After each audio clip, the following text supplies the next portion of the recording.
A little bit of backstory. My neighborhood has recently had a series of break-ins, ranging from cars getting broken into in broad daylight at our neighborhood pool to having people's garages broken into. This isn't an unusual occurrence, as some sort of break-ins usually happens every summer. Recently, a house in the back of my neighborhood was targeted, but luckily they had a security camera set up in the corner of their garage. The family sent the video to the neighborhood watch, who then sent it to basically everyone in the neighborhood with the title Carpet Creeper. The video is pretty unsettling because you see a tall, lanky, older looking man walk up from the dark into the open air carpet. He was wearing a hat and sunglasses, even though it's pitch black outside. In the video, he walks with his back to the car and runs his hands along the car. He then walks around to the other side of the car and does the same thing, where he runs his back alongside it. Then you see him walk near the side door to the house, bend down and sort of crawl on the ground. He lingered in the carpet for around 8 minutes just walking around and touching things, and all he ended up stealing was a pair of nice tennis shoes from the homeowner, left outside their house.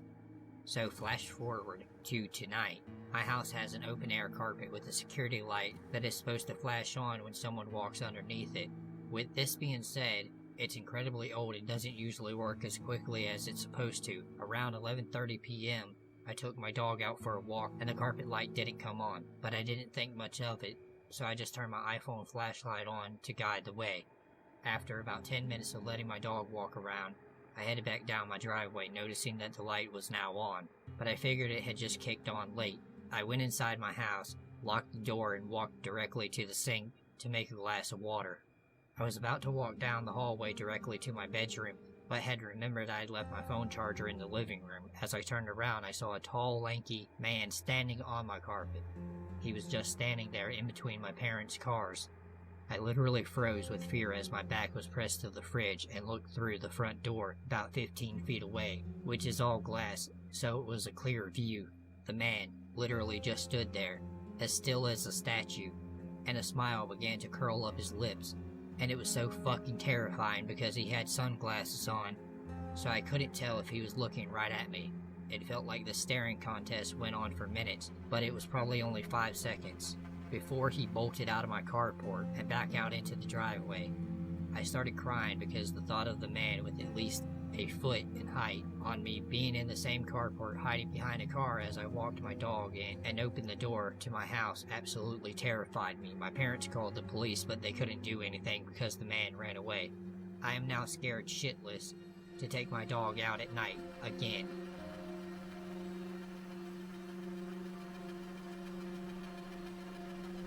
My apartment complex is a nice, well-maintained building, surrounded by beaten-down, high-crime neighborhoods. My apartment complex has gates surrounding them that can only be opened by a member or by calling a resident and having them manually let you in. But that doesn't mean that it's impossible for trespassers to find their way inside the gates. One night at about 10 or 11 p.m., I pulled into my apartment after spending some time at my fiance's house. My roommate had taken the parking spot in front of our building, so I was forced to park off to the side of the buildings in an uncovered spot. It was a short walk to the apartments, but when I got out of my car, I realized that the lights in front of my apartment building were turned off. The building directly across from the building still had their front lights on, so I had figured that the bulbs were being replaced at 11 p.m. I was lucky that the lights from the other building illuminated parts of the pathway to my apartment, but my anxiety flared up and my imagination began to run wild. I pictured masked murderers jumping out from the shadows and whisking me away to a secondary location. My keys found their way between my knuckles as I created a makeshift weapon against the creatures that go bump in the night. I was so wrapped up into my own nightmares as I power walked into my building that I didn't realize someone was standing in front of me until I was almost on top of him. His back was turned towards me and his head was down. I thought he was lighting a cigarette, and that was the reason for his strange pose. When I took a step or two closer, his head flipped around and he was staring at me as if I was a ghost. He was wide-eyed and looked like an animal caught in a trap facing a hunter. I literally jumped, but did my best to maintain my composure. My apartment complex is very small, and I have made sure to learn the faces of my neighbors. I didn't recognize this man as living in the complex, and he seemed as though he was homeless. His hair was long and unruly, and he had a beard with bits of matter clinging to his scraggly hair. His clothes were obviously worn, and he was wearing a jacket too big for him, and too heavy for the Arizona weather. I continued walking, my grip tightening around my keys in my hands, just in case. I neared the staircase that led to my apartment, and turned back when I felt eyes burrowing into me. The man stood where I had left a few yards away, but he had twisted his body so that his arms were frozen above his head, and one of his legs looked as though he was about to jump away. The whole contorted look made him look as though he was dancing the Running Man, but he was completely frozen, with his eyes glued to me as I moved for the stairs.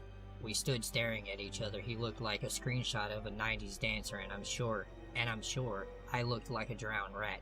I squeaked out an apology for interrupting him and ran up the stairs and into my apartment.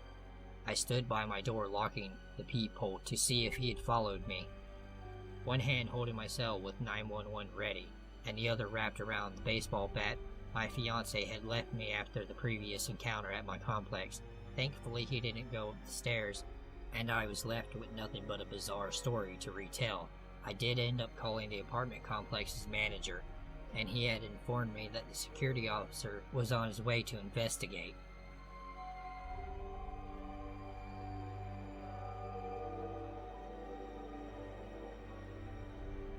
One time when I was a kid, my parents were getting ready to go on a trip for the weekend and leave me at home. I got a phone call on our home phone, and somebody asked if my mom was there, asking for her by name. Well, my name sounds very similar to my mom, so I thought they were asking for me. "This is she," I answered. Well, we didn't get very far into the conversation before I realized the mistake I made. He thought he was speaking to my mom. I should have just corrected him, but I was a bit socially awkward, so I figured I'd just end the call and never bring it up again. He then asked me if I was my husband. I told him no, he'll be away for the weekend. He then lowered his voice and told me, "Well, I already know your mom won't be home this weekend, and I know your dad won't be either. You really shouldn't tell strangers things like that." Then he hung up.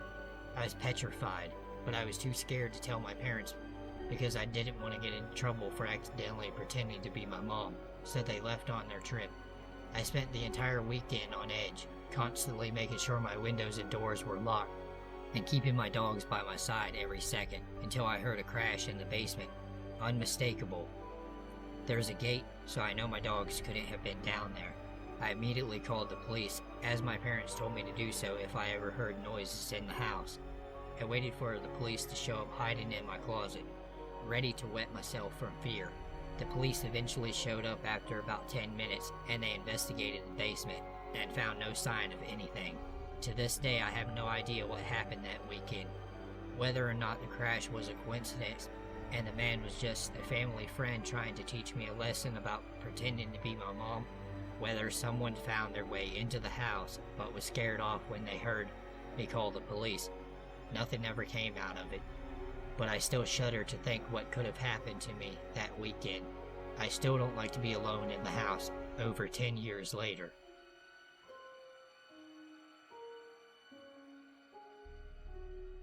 I work at a grocery store pulling carts and bagging things. It's a shitty job, but it pays the rent. I'm a 20-year-old female. I have posted about strange customers before, but this guy, he's a repeat offender. This has been going on for about 6 months. 6 months ago, I'm standing in the liquor section, dusting the bottles and making sure the display looks nice. A man about 10 or so years older than me enters the section and asks me to recommend him something. I answer honestly that I am 20 years old and therefore know nothing about alcohol. Yes, I've had it before, but I know jack shit about what's good and what isn't. "Are you sure you're not 21? He asked. Yeah, I'm sure. That's a shame. He says. I could show you a good time if you were old enough. And then he winks. I just kinda laughed awkwardly, not knowing what to do. Then I pretend someone needs me over in another section and scurry off. I brushed it off thinking that it'd be the last I heard from him. 2 months later, I'm picking up the slack for my sick coworker and stocking the shelves in his absence. It's about 10 at night and the store is dead quiet. I normally like these times because it gives me time to myself. I'm rearranging some cereal boxes to look nice when someone taps me on the shoulder. I jump and turn around. It's the guy. Generally, it's kind of a faux pas to touch random retail workers you don't know, but this guy didn't have a care in the world about that. Are you 21 yet? He asks. I shake my head no, remembering where I had seen him before. I ask him if he needs help finding anything. No. He says. I just wanted to know if you were 21 yet. And he turns and walks off without another word or without grabbing any merch from the shelves. He may have bought something later from another aisle, but I sure as hell didn't stick around to find out. 3 weeks later, I'm bagging in one of the check stands when he comes through again, posing the same question. I again answer no. And since there's a lot of people around, that's the end of it. And now, last week, I'm marking down a service walk about 7 in the morning.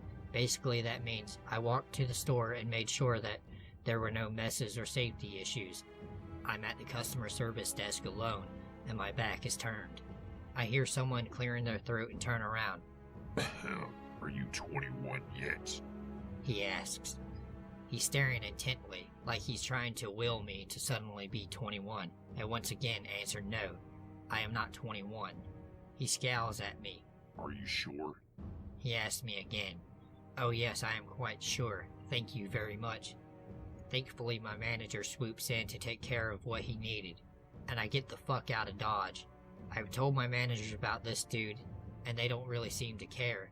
For now, he hasn't done anything but creep on me hardcore, but I worry.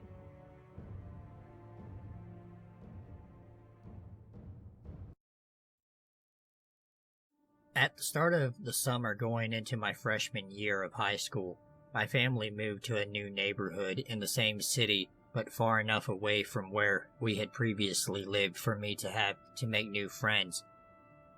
I spent the better half of the summer shooting hoops in my driveway by myself and exploring my new surroundings, with the hope of stumbling across another dude my age, who was also into doing cool shit like playing basketball and drinking Capri Sun. One of the most perfect sunny days of the last month of summer, I crossed paths with Brian, who quickly became my best friend and partner in gangsta misdemeanor crimes. Several hours before sundown, I went for a cruise through the hood on my chill-ass BMX. Just as I was getting ready to return to the crib, I spotted a guy my age, who I had never seen before, playing b-ball in his driveway. I rolled up, introduced myself, and bravely asked if I could join in. He said, "Hell yeah, what's up? I'm Brian." We played until dark, crushed a few wild cherry Capri Suns, lit up the driveway and his dad's work lights, and continued to play until my parents came looking for me around 11 or so. Before leaving that night, Brian and I made plans to go hard on some Mortal Kombat and listen to Ice Cube the following day. When I showed up at Brian's house the following day, Brian told me that he wanted to introduce me to his friend Chris. I was stoked. 2 new friends in less than 24 hours. Get hyped. Chris and Brian lived several houses down from another, and had been friends for years. We started to settle into a Mortal Kombat match, while waiting for Chris, but no sooner than I could select Liu Kang. Chris was upon us and glaring at me. Brian introduced us, and Chris told me he had a winner. I lost, and the next hour was awkward. Chris made one inside joke after another, as I grew increasingly disheartened by my outside status, and the stellar job that Chris was doing of making it glaringly obvious.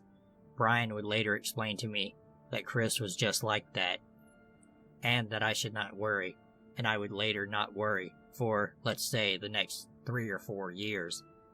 By the start of freshman year, Brian and I had become inseparable. I learned to tolerate and sometimes even love Chris. I never managed to break through to his good side, more than once or twice though, and it took him a good year to kinda sorta finally accept that there was no coming between Brian and I. But even when Chris did accept that, I never felt 100% comfortable around him. Obviously, something about Chris had been off from day one, and the more time I spent with Chris and Brian together, the more apparent it became that something was wrong. Chris was very possessive of Brian. He often poked his nose in places where it didn't belong, notably Brian's teenage love life. Brian was very good-looking, outgoing, and all-around nice guy who girls really liked. There was never a time when there wasn't a girl in Brian's life. He was just that guy, and Chris hated that.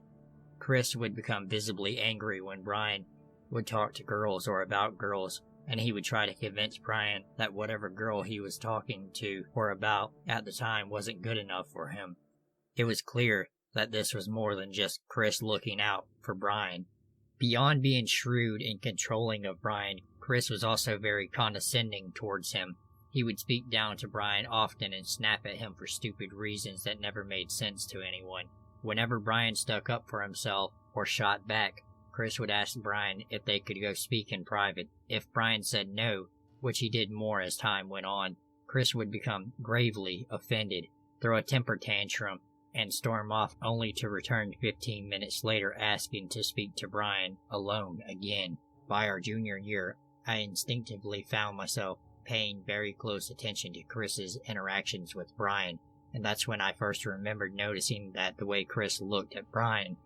Whenever we found ourselves changing together, when at the pool, while playing basketball and so on, Chris would stare at Brian intently. It was strange enough to me to be noticeable, but I didn't really understand what was happening at the time.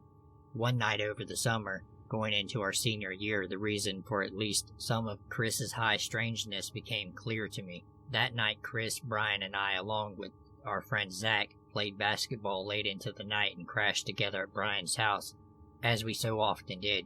Brian had changed at some point, leaving his dirty boxers on the floor of his bedroom, on top of a pile of more dirty boxers. After some serious gameplay of Street Fighter, Chris, Zach, and I sacked out on the floor of Brian's room, and Brian naturally took his own bed. I had a lot of trouble falling asleep that night, and I laid there probably a good hour with my eyes half closed.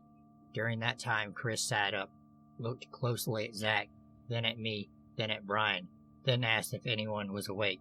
Brian was definitely asleep. Zach was either asleep or not responding, and even though I was not asleep, I didn't respond for whatever reason. Chris must have assumed we were all asleep, because I'll never forget what happened next. Chris reached for the pile of dirty boxers on the floor, picked them up, and smelled them. He gave them a good smelling, too. I mean, a fistful of Brian's dirty boxers in his face, followed by several deep, audible inhales. In that moment, everything clicked, and I realized what was going on. Chris was gay, and he was in love with Brian. Everything made so much more sense. I kept what I saw that night to myself, and spent all of senior year hiding my underwear inside my t-shirt drawer. Flash forward to the summer after graduation. Brian and I both have girlfriends, and Chris is single, and even more obsessive when it comes to Brian than ever before. Brian reached his breaking point one night and snapped at Chris while a group of us were hanging out in Brian's backyard. Both of our girlfriends were over, along with Zach, his girlfriend, another girl we hung out with, and two other guys. It was the perfect night until Chris asked Brian if they could go inside and talk in private. The moment Chris popped the question, Brian yelled at Chris and told him that he was sick of him, and that he didn't want to be friends with him anymore. It was probably really embarrassing for Chris because it happened in front of all of us. There was no doubt that we all felt bad, but things became heated fast and fists were thrown before anyone had a chance to say a word. Chris had been the one to throw the first punch. In fact, he attacked Brian so viciously that it scared even me, and I was tall and muscular. We all jumped in and broke up the fight quickly. Chris retreated home, and the rest of us left Brian's house within the hour because things were just too weird after that. As I was driving my girlfriend home that night, she told me that she thought Chris was trying to kill Brian when he attacked him. I shrugged it off. The next day, we learned that someone had broken into Brian's house that night through the sliding glass door in his basement and started fires. The fires burned out and caused much less damage than they could have, but the investigators believed that the fires had been set with the intention of burning the house down. The investigation also revealed that 2 likely accelerants had been used to start 2 fires in different places of Brian's basement. Those accelerants were gasoline and lighter fluid. We all knew that Chris's dad always kept a can of gas and a tin of lighter fluid in his garage, and Brian and I used both along with Chris to start small and harmless fires around the neighborhood. Had we not known that Chris had easy access to gas and lighter fluid, there still would have been no doubt in our minds that Chris had started those fires. We were all questioned during the investigation, and we all said that we thought it was Chris that was responsible for the fire. Chris was never charged with anything, and no other culprit was ever found. We didn't see Chris again after that. We all went out of state for college, and even though Chris had been accepted into and enrolled in the same university as Brian and I, we knew that he never attended. By the time our first holiday rolled around, and we returned home for a visit, Chris and his family had moved away. No one ever found Chris on MySpace or Facebook, and despite several attempts early on, we were never asked to track him down. I still feel bad for Chris, and I know that he was dealing with some difficult things. It was probably hard on him to love someone that didn't love him back, but the way that Chris loved Brian was violent and consuming and clearly unhealthy. To this day, I believe Chris fully intended to kill Brian, and that he would have finished the job had he ever been given the chance. Brian and I are still best friends, and we talk about Chris from time to time. Brian suspected that Chris had deeper feelings for him all along, and even though Brian cared for Chris, he didn't care about him in the same way and didn't know how to deal with the situation. He made a lot of sacrifices for Chris, but nothing was ever enough. In the end, being belittled, manipulated, and controlled incessantly for years proved to be more than Brian could handle, and it pushed him to his absolute limit. Brian has never felt that he handled things right in the end, but personally I think he handled the situation as best he could at the time. I doubt that I will ever see Chris again, and I'm not sure that I want to, but I hope that wherever Chris is, that he is well now. I know that Brian hopes the same. So this is a few summers back. I was visiting a friend in Norway. He was a great host and took me out to Oslo. We were at the outdoor bar having a couple of drinks. Anyway, we were sitting there chatting and catching up. I had to fly tomorrow, and he was my 6 a.m. ride to the airport. So we were very slowly nursing our drinks, and flying hungover is actually the 7th level of hell. As it gets later and later, the bar we are sitting at is getting more and more turned up. Lights go down, music ramps up, gets more and more crowded. We actually were about to finish up our drinks and head out. I see a couple of guys chatting up some very attractive young ladies directly across from me. Since it's an outdoor bar, a lot of people are smoking, which is weird considering Norway has some of the most incredible air quality ever. One of the guys takes out a cigarette and then asks the girl he is speaking to for a light. As she looks in her purse for the lighter, I see his hands flash out over her drink. It was a dark drink like Jack, so I couldn't be sure if he dropped anything in there. But I just thought better be safe than sorry. She hands them the lighter and picks up her drink. I interrupt my friend mid-sentence and go over there and say something along the lines of, "I think he put something in there." Neither of them speak English, so I have to enlist my friend to come over and explain it in Norwegian. The guy instantly gets defensive and tells me to mind my own business. Then he starts calling me names and says I'm racist. So my friends tell him if there's nothing in the drink, then swap with her. At first he protests, and then the young lady tells him that it's a great idea and puts the drink in his hand. He glares at us and pours it out on the floor. The woman had a look of shock on her face and left without saying anything, and the guy went into the crowd and disappeared before we could track down a bouncer. This story took place a few months back. I am a teenage boy, and my mom used to work 2 to 10 p.m., meaning I'd be alone all day after school. We had just recently moved into a duplex, which was within walking distance of a Walmart. I would quite often go for walks, preferably at night. I would often walk through the apartment complex parking lot, which was located pretty much right next to my place. It was about 8 p.m., and I was hungry. My mom had left me some cash in case of this, as there wasn't anything to eat in the house. It was about the time I usually went for my walk, so I figured I'd make a stop by Walmart while on my journey and get a snack. I made my way to Walmart. It was dark by now, and I had made my way inside. I went and got a bag of beef jerky and began just walking around the store, as I was bored and got lonely sitting at the house all day. So I liked to go out of the house. As I walked, I eventually decided I didn't want the beef jerky anymore, and threw it into one of the aisles with other items. I came to the conclusion that I wasn't going to buy anything, and headed for the exit. As I was about to approach the sliding door leading to the parking lot, I heard a man say, "Excuse me." I turned around and saw a man, probably in his 30s, wearing a sweatshirt, jeans, and he asked me if I knew where the beef jerky I threw was. He claimed that he needed to have all items in the store back in their original places for customer satisfactory. At the time, I was not sensing anything off. I'm a teenager and I guess I'm pretty gullible, and didn't want to get in trouble. I told the man I wasn't sure, but I could go look for it, and put it back where it belonged. I began to look, and he followed. At first he was next to me, but eventually he slowed down and was kind of split up. I looked back and I saw him behind me. I kept walking and looked back yet again, but this time he was gone. I wasn't in the mood for this shit, and took this time to leave. As I left, I looked behind me, and I saw him walking the opposite direction behind me. I don't think he knew where he was, so I speed walked out of there, and walked home.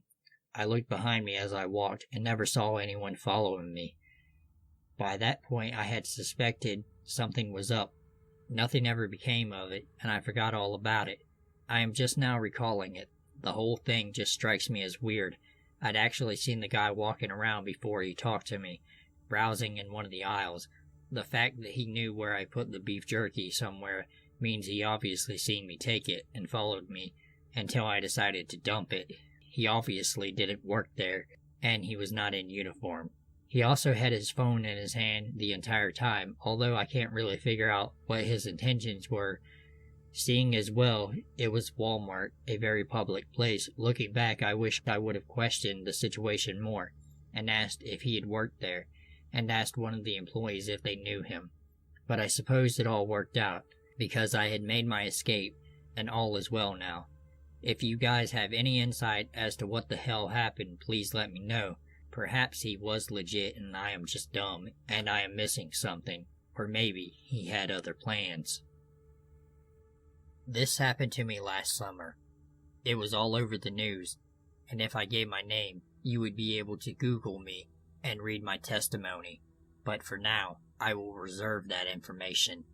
Last summer, I started seeing this new girl, and she was really sweet and perfect. We went out and partied at the Jersey Shore the night prior to this happening and didn't get home until 3 a.m. When we got home, we had a marathon of sex and didn't fall asleep until around 6:30 or 7 a.m. It was such a great night. I was on an adrenaline high. At 11 a.m., she woke up Saturday morning, panicked. She began to scramble and throw on clothes. I asked her what was up, still laying in bed, and she yelled out to me, "My parents are coming over at 1 p.m. My house is a mess and I have to go buy food and alcohol. I need your help. Get dressed." I slowly got up and rubbed my eyes. Still feeling very alive from the night before, we both got dressed, me much calmer than her, and I agreed to drive her to Walmart so she could buy everything she needed for her day with her family.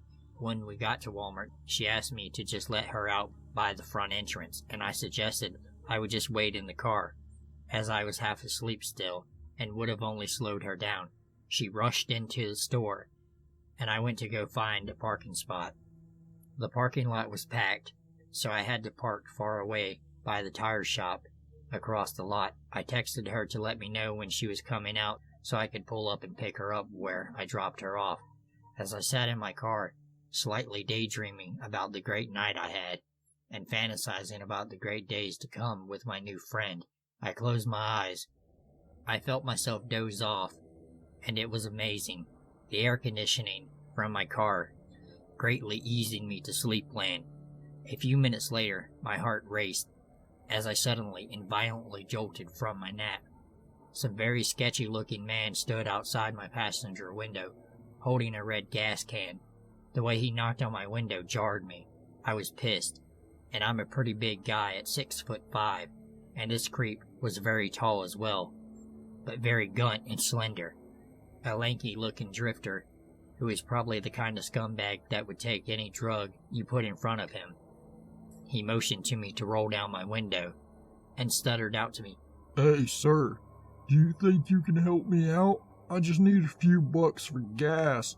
My car ran out." As I mentioned, I was pissed off. He woke me up in such a fashion.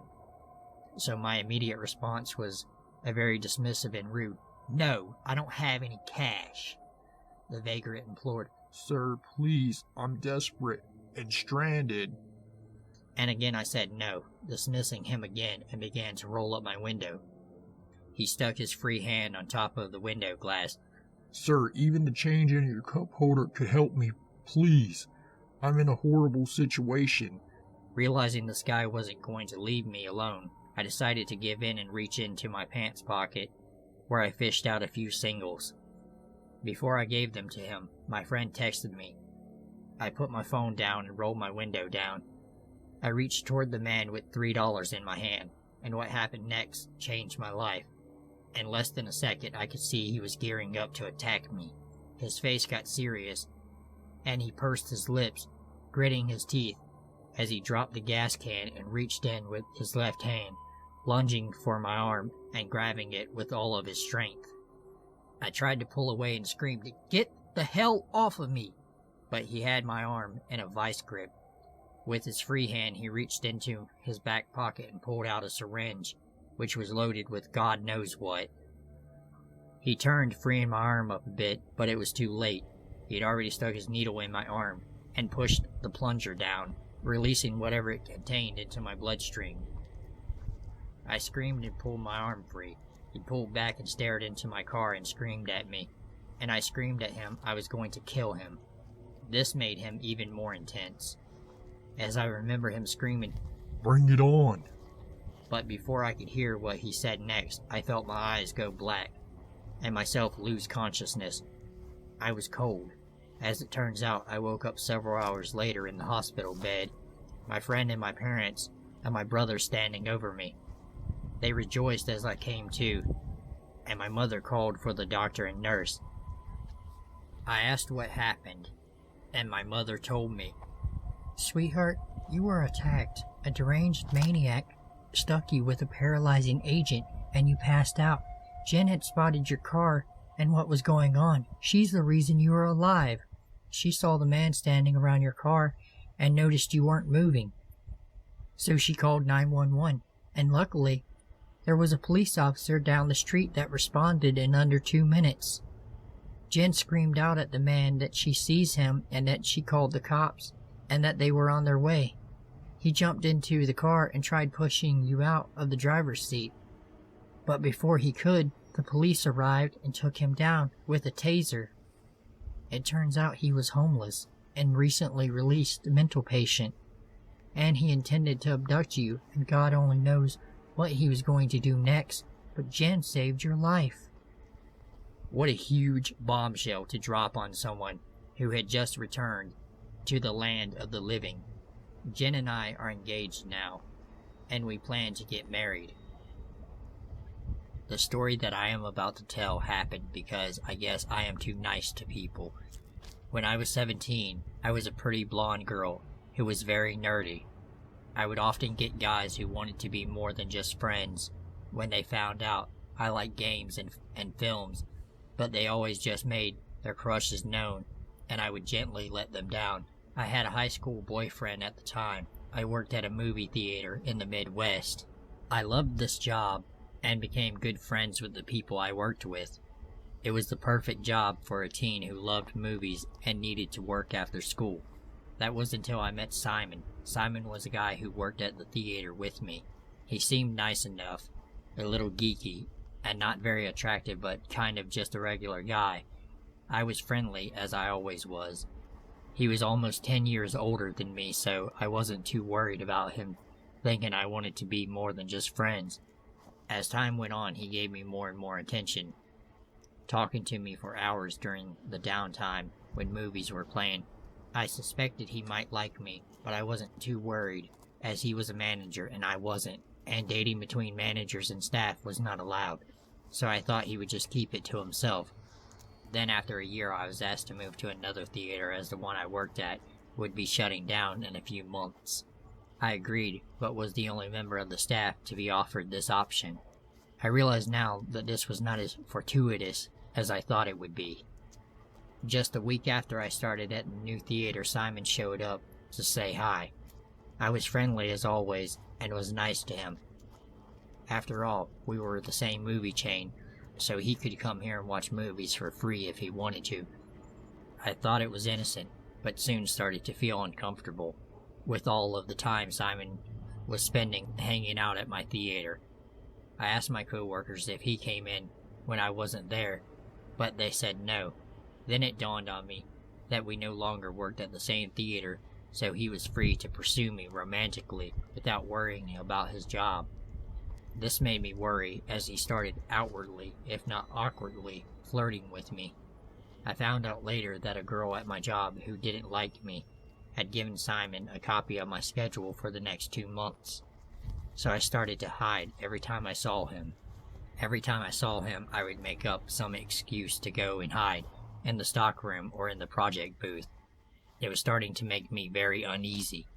My boss, who is still a great friend to me, noticed how uncomfortable I was and told me if I wanted to, I could report it to the home office to get him to stop. I thought this was taking it too far, and I declined, thinking eventually he would give up. Well, he didn't. He came in close to my birthday and dropped off a card and a CD with lots of rather creepy music on it. I had finally had enough, and told my boss to report him. The management told him he wasn't allowed to come to my theater again, and he would be fired.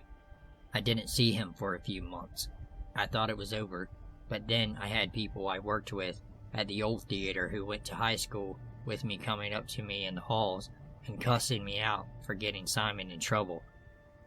They said I had led him on, and that he was a lonely guy who had a crush, and it was cruel that I got him in trouble, and that I wouldn't give him a chance.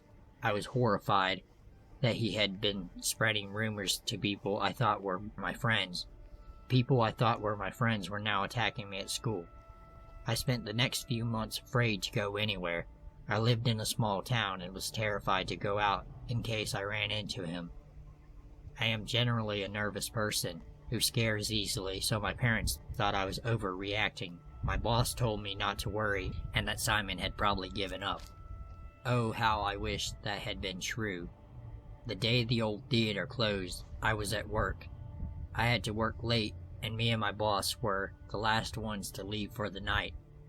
My boss Peter asked me to wait for him, so we could lock up together.